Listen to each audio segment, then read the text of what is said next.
Good morning, everybody. Welcome back. It's Friday. Glad you guys can make it back to the channel. Today, we're going to get into the Blacklist. Again, we're on Season 6. Done with Season 6. And so this is 2019 is about when Season 6 ended, which is still pre-pandemic. Remember, the pandemic didn't happen until the end of 2019, early 2020. But as you're about to see next, they dropped all kinds of clues about the pandemic before it happened. We're also going to see child trafficking masked as art trafficking. There's umbrella pricks, as well as paid protesters. Let's dive right in, you guys. This is crazy. Let's see, make sure there's a good connection here. This looks a little blurry over here. I don't know what's going on there. But let's make sure that we have a good connection first before we dive right in to some of these clips. Now, normally I don't go live on Saturdays, but we will be live tomorrow. I started putting together the birdhouse, the bird covering for the feeder for the birds. And also we're going to get into something crazy that I found. That microwaves actually cause a tweeting, chirping sound in your ears. And I believe that that is the missing link between Twitter's rebranding and the TOV mark that it got turned into. Let's take a look at some of these clips here on the Blacklist.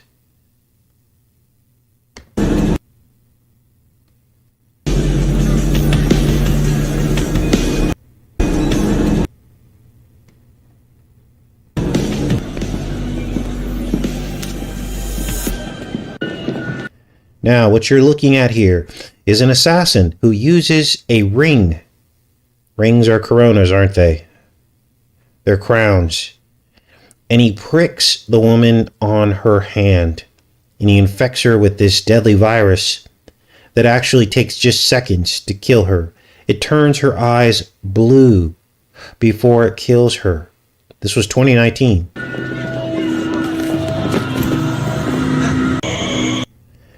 Now, of course, this is all foreshadowing and pre-programming. Well, exactly what we told you guys happened during the pandemic. You know, these pricks, the blue blood. The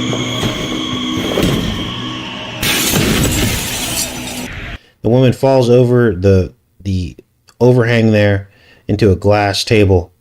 And the name of the episode is called The Osterman Umbrella Company. Now, we know that umbrellas are needles. Hopefully now this has been confirmed for you. There's been too many connections between umbrellas and needles to deny it.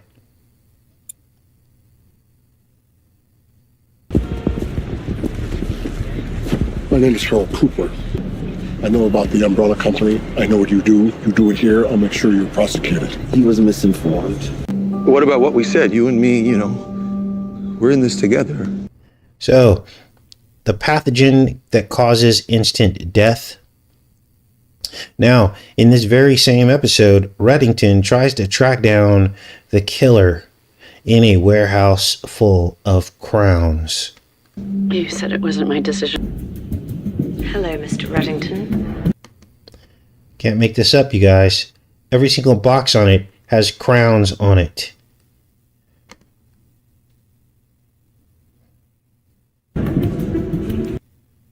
You hearing this? That's her. I've never made a virtual acquaintance. I must say it feels... Look at all these crowns. Every single box in the warehouse has crowns on it, which are coronas, right? Now, don't mistake the intensity in my voice for fear. There is no fear on this channel. The intensity in my voice is to bring people to an awareness of what's truly going on, because 95% of people are completely asleep. And without the intensity with which we present these things, people will stay asleep. This is not fear. It's actually the opposite of fear.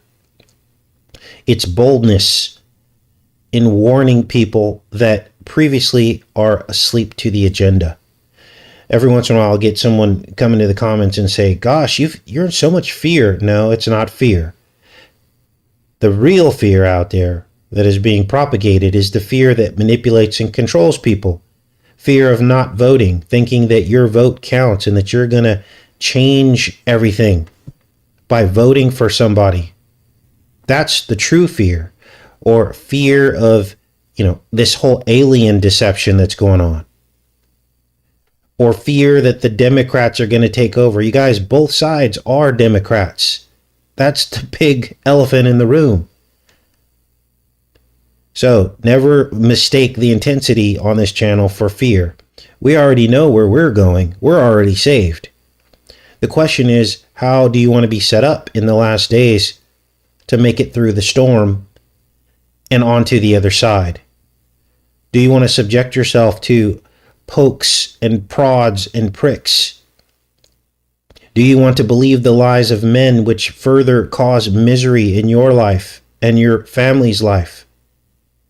Do you want to continue to worship false gods in something as simple as a holiday?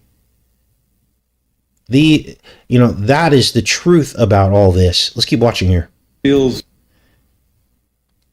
Look at all the crowns on the boxes. I mean, it's so obvious. It hurts. Now, in a completely separate episode, we get a keychain with the words Twin Pines on it. And it's associated with Reddington, and it's revealed that he's a Russian spy. Now, we've seen the Twin Pines before, associated with Biff, Back to the Future, Trump, Twin Pines Mall. And here it is here in an episode with the Russian connection.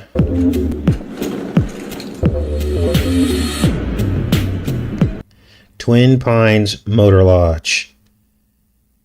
So this has appeared so many times that it can't be an accident, right? Lone Pines Malls, Twin Pines Mall. Many people noticed the change in the Back to the Future movies. Went from Lone Pines Mall to Twin Pines Mall.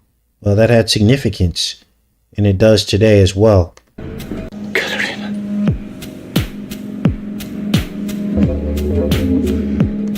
So this woman is Reddington's girlfriend or ex-girlfriend and the mother of Lizzie, who plays in the series, and she's a Russian spy. She explains here how she is marked. Watch. I am marked, and so is everybody I care about. The KGB knows I betrayed them. The Cabal knows I had an affair with a man who has information that could destroy them. Fingerprints and hospital records confirm. Now, in another episode, let's keep going here. A man is doing genetic experiments on identical twins he implanted these twins in different mothers' wombs. So these twins are actually 3 or 4 or 5 of these copies, twins of this girl. And he implants them into multiple different women's wombs. The women give birth. And then one by one, this scientist sends out his henchmen to abduct each of these girls one by one because they're actually part of an experiment. And he needed a control group. So that's why he implanted them in the different wombs. And the parents have no idea. They're like, what's going on? They start seeing that their daughter is identical to other daughters of other people. And the FBI gets involved to track this guy down. Now, what experiment was this guy doing and why was he doing it? Well, he was some climate change activist. And he was doing experiments to see how well these girls could stand up to heat, the increasing heat of the earth, and salinated water, drinking salinated water. They are different girls. Nora's parents are just as desperate to find their daughter as you are. They look exactly the same. This other girl, Nora, is it possible that she is our daughter? Now, there's a particular IV clinic, they call it, in vitro fertilization clinic. And the name of the clinic is called New Dawn. New Dawn. Now, we heard this New Dawn in that poem at the inauguration speech for Biden. Remember that? And I told you that the New Dawn was simply Biden which was simply Dawn repackaged and repurposed into by Dawn. By Den means two teeth. It's like the two shots. These are they're the same demon in a different suit, masquerading as the opposite side. But really, they're all doing the same thing. All that matters to these people right now, if you haven't figured it out, is that they poke as many people as possible. That's all that matters to both sides. Poking that's going to cause something in the future or lead those people down a path, and as well as taking a bunch of people out. This is the frustration with the right-left paradigm for me, is people can sit and watch and see a phenomenon happening. If I haven't been clear before on this channel, and if you haven't had the chance to go in the comment section, actually read everyone's experience about loved ones who are literally falling out, dropping out, dying, cancers resurfacing. If you haven't figured it out by now, there is a widespread culling happening right beneath the surface. And hardly anybody's talking about it because everyone's so stuck in the right-left paradigm that they're not waking up to it. And when the blame is on both sides for making and distributing, people still can't wake up to that. And that's the frustration of trying to wake people up from the right-left paradigm, is we're causing our own death. We're building our own prison because we keep believing the lies. And you can actually watch a person make a poison, literally, and still support that person. To me, that just doesn't make any sense at all. And people can make up any excuse they want. They can say, oh, he had to make it. No, you don't. Let me try to come up with an example to kind of illustrate this for you guys, okay? Let's say you buy a car and it has cyanide inside of the air conditioning system. You made the car with the cyanide in the air conditioning system. It's not going to kill everybody that gets in the car, but it's going to kill 5% of them. So are you really going to say that the person that made that, knowing that the cyanide was in it, are you really going to make excuses for that person? No, you're not. It is what it is. Let's keep watching here. We ran a DNA test. And? She looks exactly the same. The girls are identical twins. No, how can this be? Can you tell me the name of the IVF clinic you used? New Dawn, outside Minneapolis. Our doctor recommended it. New Dawn? So he goes around abducting these girls who are copies, replicas, twins of one another, and in the back of a blue van. And the scientist's name is Rizal. R-I-Z-A-L.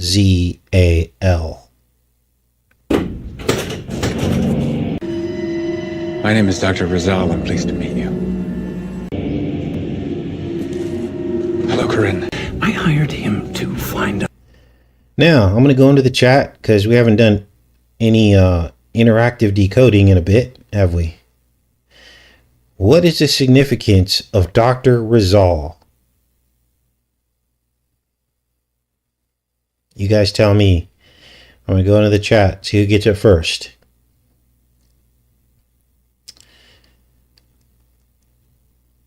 Now, if this couldn't get any creepier, the same exact abduction episode has a tangent storyline. The tangent storyline is art trafficking. Literally trafficking art pieces, which many of us know and figured out long before there was a Q, right?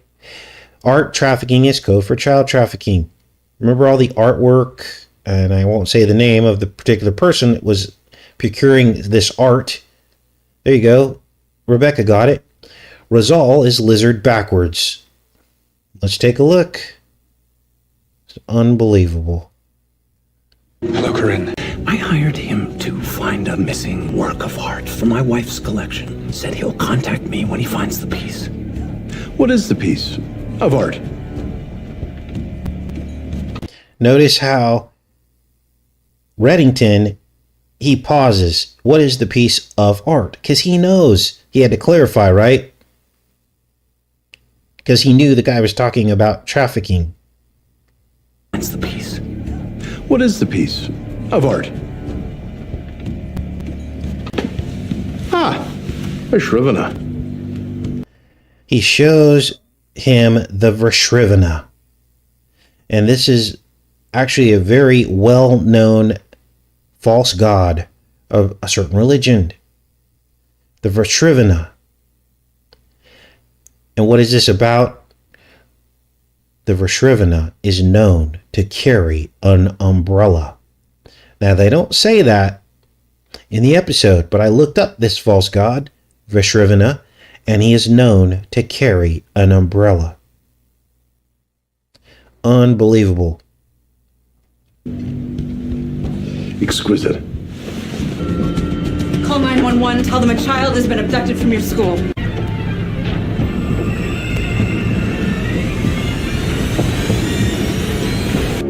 The triplets, they're not the only ones who've been taken.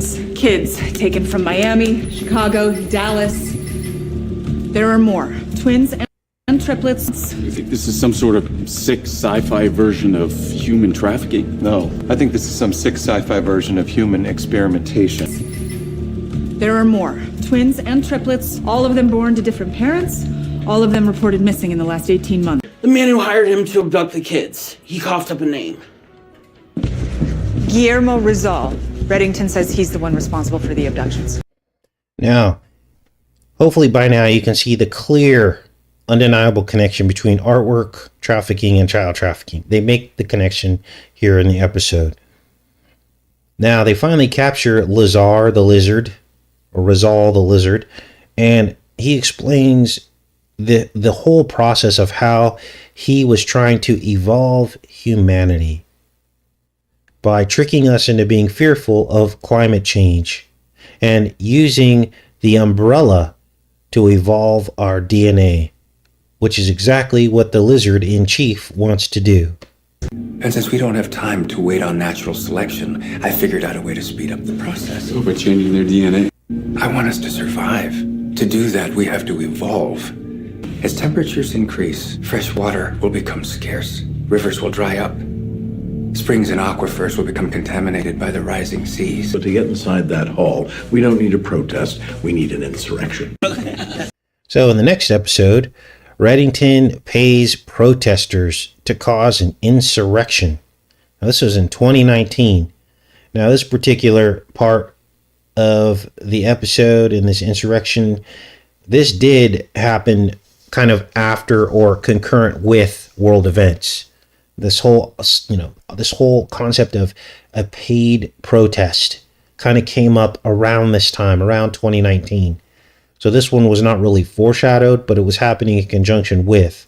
Now, some might argue that maybe it did happen before because they probably filmed this episode the year prior. So maybe it did foreshadow. But to get inside that hall, we don't need a protest, we need an insurrection. Okay. Look, your democracy needs you. And it'll pay if you heed the call. How much? That depends on how much trouble you cause. Who wants to cause trouble at a presidential debate?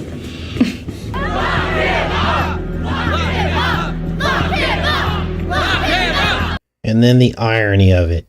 They're yelling, "Lock him up," which is what everyone was yelling during the 2016, 3 years before this, about Hillary Clinton, right? Lock her up. Of course, she was never locked up. And still people believe in men rather than understanding the right-left paradigm and just checking out of this whole process, because the energy that you give the process is the energy that they turn back on you through separation. So, as you can see, when the 2019 season was filmed for the Blacklist, many of these events had not happened yet. The paid protesters were one of the only events that didn't happen until after this season was filmed and aired. Everything else happened, or happened before, I'm sorry. Everything else happened after. So, right now I'm starting on season 7, but we're still pre-COVID in season 7. So there may be more clues about a coming pandemic. I'll report back to you guys on that as well. Now, let me go back into the chat. Like I said, tomorrow, normally we don't go live on Saturdays, but tomorrow we are, because as I told you at the beginning of the show today, we're going to cover the phenomenon of people actually being able to hear microwaves. And they actually sound like little tweets or chirps.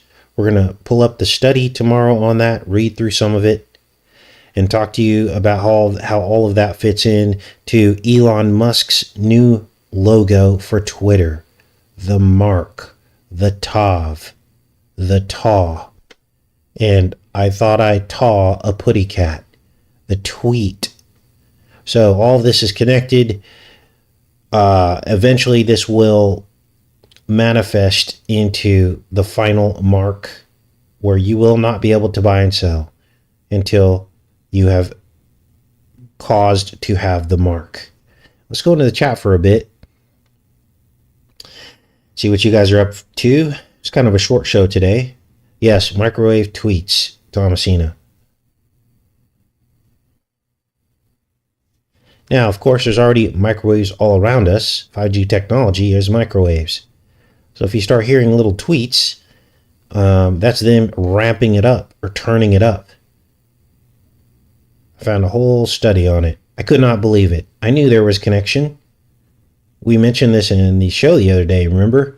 I told you guys, there's something to this.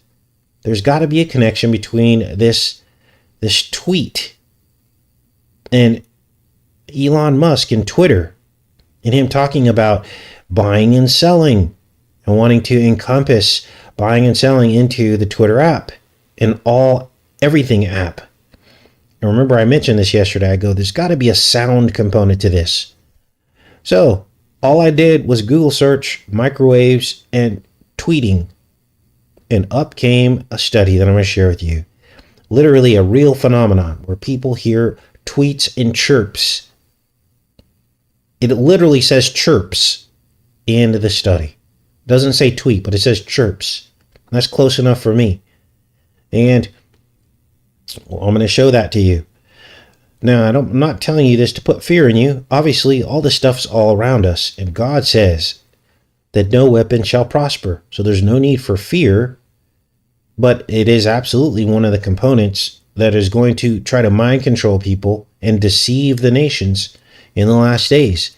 It is definitely one of the components.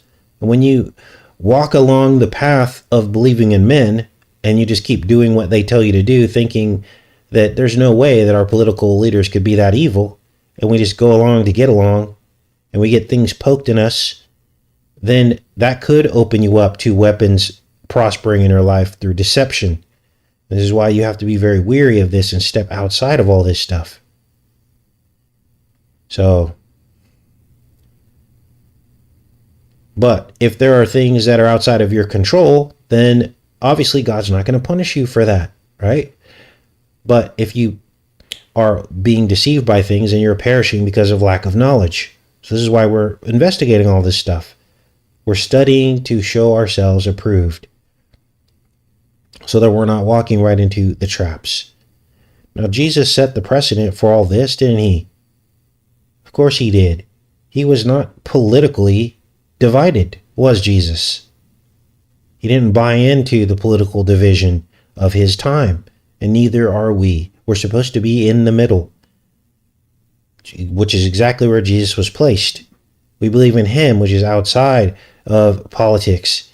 But the problem is that the people who have interpreted the Bible, who have given us the interpretation and translation of it, the Bible hasn't changed, but the translations have. And what they've done is they've mistranslated Romans 13 to make people think that we're supposed to be beholden to satanic governments. Now, I've given this speech before. I'm going to give it again because it is that important. This Romans 13 thing has all of Christianity deceived. And it has transformed them into Babylon the Great. Pretty much all Christian religious denominations who fall under the 501c3 have been manipulated and deceived. The Bible does not contradict itself. So, when Satan offered Jesus the kingdoms of the world, and I'm going to slow down here, because some people are they're in denial about this. They believe that you're supposed to listen to your governments. No, you are not. And I can prove to you that Romans 13 had to have been mistranslated, because during the temptation, Jesus was offered the kingdoms of the world. Remember? Who tried to give Jesus the kingdoms of the world? Well, it's the entity that had control of the kingdoms of the world and still does to this day. Satan himself. Why would God tell us to listen to Satan and his governments? He would not tell us to do that, would he? Which proves that Romans 13 has been mistranslated. Now, this spell that's over the churches to listen to these governments is strong. I've seen it in pretty much every denomination that I had been in my earlier life. They literally believe that they're supposed to be in subjection to governments. They believe that they're, obligated to pay tribute to Caesar. And it's simply not the case. Jesus, if you go back into the New Testament, he was prosecuted for, and I'm quoting here, forbidding the paying of tribute to Caesar. Now, you probably never heard that from your pastor because they ignore that verse. It's almost never brought up in sermons, but it is there in the King James Bible, forbidding the paying of tribute to Caesar. That's what they went for, one of the reasons why they went after him. Now, the only thing that you've been told as to the reason why they went after Jesus was because he was blasphemed God. That was the accusation, that he claimed to be God. But that wasn't the only reason. This is where you got to open your Bibles and open your mind and understand what really happened in the New Testament. Jesus, part of the reason why he was prosecuted was for forbidding the paying of taxes, or forbidding the paying of tribute to Caesar. And you can Bible search that right now and find the verse. Now, oftentimes I'll quote scriptures to you, and I don't look them up on here because that's where you have to do your homework. It's to prompt you to get into the Word. And we have no excuses at this point, right? Because we have electronic Bibles. You can go online and search word searches in the Bible and find these verses and study for yourself. Don't believe what I'm telling you. Go into the Bible and see for yourself.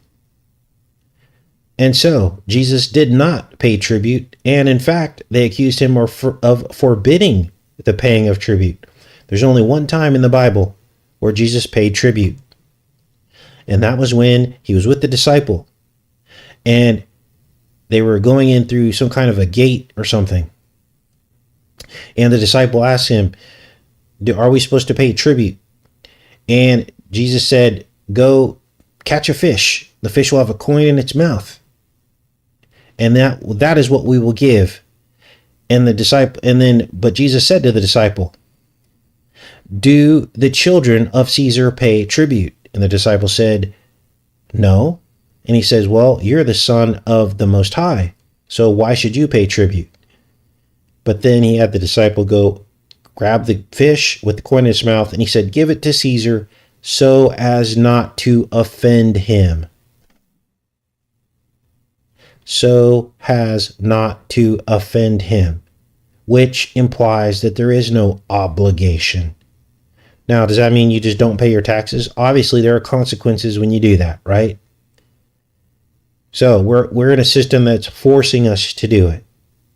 But it is by no means an obligation. It is by no means an obligation. So, as I tell you guys, through our Christian experience, we've been lied to about a lot of things in the Bible. Lied to about things that basically force you to be beholden to governments. And so we have to go back through the Bible, read it for what it is in its entirety, and not just accept the interpretations that we've been given. All right, do we have a spammer in here? Yes, we're being extorted by taxes. Now, what would happen if Romans 13 was interpreted the correct way? Well, then, guess what? A lot of Christians could stand up as a huge group of people that we are, and we could make change, couldn't we? We could argue that through the Bible, we're not. And that would cause a lot of problems for the controller. It would cause a lot of problems for the people that are in control, which is ultimately Satan himself, right? So, as you can see, our Christian church is compromised because they're feeding the lie. They're not being honest with us about the Bible. They're basically giving us an interpretation of the Bible that is soft on the government, isn't it? And that enrages God because the Bible tells us the truth. It's just that we are refusing to see it because our pastor didn't say that, or because our Seventh-day Adventist church didn't say that, or because our Jehovah's Witness church didn't say that. And we're denying the truth that's staring us right in the face, the example that I just gave you, that Satan owned the world and still does and offered it to Jesus. God would never ask us to listen to Satan, right? And be in subjection to him. So, as I said, what are the consequences if you don't pay your taxes? Obviously, you get all your property taken away and all these things. So we're kind of stuck. But the reason why we're stuck is because the church didn't stand up. And the church messed up the translation of Romans 13 intentionally to do that. Okay? The church isn't in a building and it's not in a denomination. It's where 2 or 3 are gathered together. So this is like church, isn't it? Because we're telling you the truth about everything. You don't need a building. Now that's the other thing. In order to be a 501c3, there are all these rules. And they basically force you to have a church building and literature. These are the rules to qualify for a 501c3. And they say you also have to have a deep-seated faith that is visible. So, in other words, all the things that God would never require in order for you to worship and have faith and be outside of the government basically says you have to have. So they make you print materials. They make you have buildings that you have to pay for. Why would they do that? Why do you think they would do that? Because then your God becomes those buildings and those printed materials. And you need tax write-offs. See how they control you? I hope that you see how they are controlling the churches. Because by requiring them to have infrastructure to exist, they basically are forcing them to sell out. That's how the enemy has his claws in the church. So all the churches are Babylon. Any church that is part of that system. Because at any time, the enemy just says, oh, you don't qualify as a tax-exempt church because you don't have a church building and you don't have printed materials and you don't have all these other things. See how that works? Oh, and I missed the huge one. You're not allowed to have a nonprofit church if you are speaking against lawful activities. So if you speak against the beast, you are not allowed to be a 501c3 church. It's right there in the written law. You're not allowed to. This is why so many churches gave in when they were poking everybody. Because you can't speak against, what is lawful. And at that time, what was lawful was poking everybody. So, this is real talk. This is not stuff that you're going to hear on most channels, most Christian channels, because it's the facts. And this is meant to not put you in fear, but to arm you and embolden you. And to help you understand the truth about the reality we live in and why nothing ever gets done. Why the church never advances. Why the number of people coming to Christ is not really increasing. It's because there's no teeth behind it. and it's already been compromised. So, knowing that, you can equip yourself. And you can understand why there's chaos in the world, and everything starts to make perfect sense. But without this information, it makes no sense, does it? It makes no sense at all. You just feel lost. And you're putting your faith in things that don't matter, or things that don't bear any fruit. So, notice how all the guilt falls away. I'll never forget, I've known people throughout my whole life, throughout my whole Christian experience, and they walk in guilt and fear. They don't even know if they're going to be saved or not in their mind. They're like, am I going to be saved? I'm like, what do you mean are you going to be saved? They're like, well, I don't go to church and I don't open my Bible. I told them that has nothing to do with it.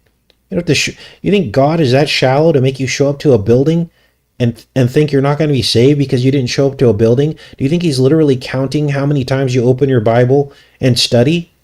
Of course not. But notice how as we talk about all this stuff, it's making you want to open your Bible, isn't it? Not through guilt, but to get to know the Father better and to double check what I'm telling you, right? That's the way it's supposed to be. Truth is supposed to resonate. It's supposed to be impactful. Your love of the Most High is supposed to be prompted by fruit that is bearing from whatever it is you're looking at, or your experience, your life experience. That's what makes you want to open your Bible, not the same old vain repetition. Hearing the story of Noah for the 100th time in a sermon and having it being completely detached from our current reality. That's not bearing fruit.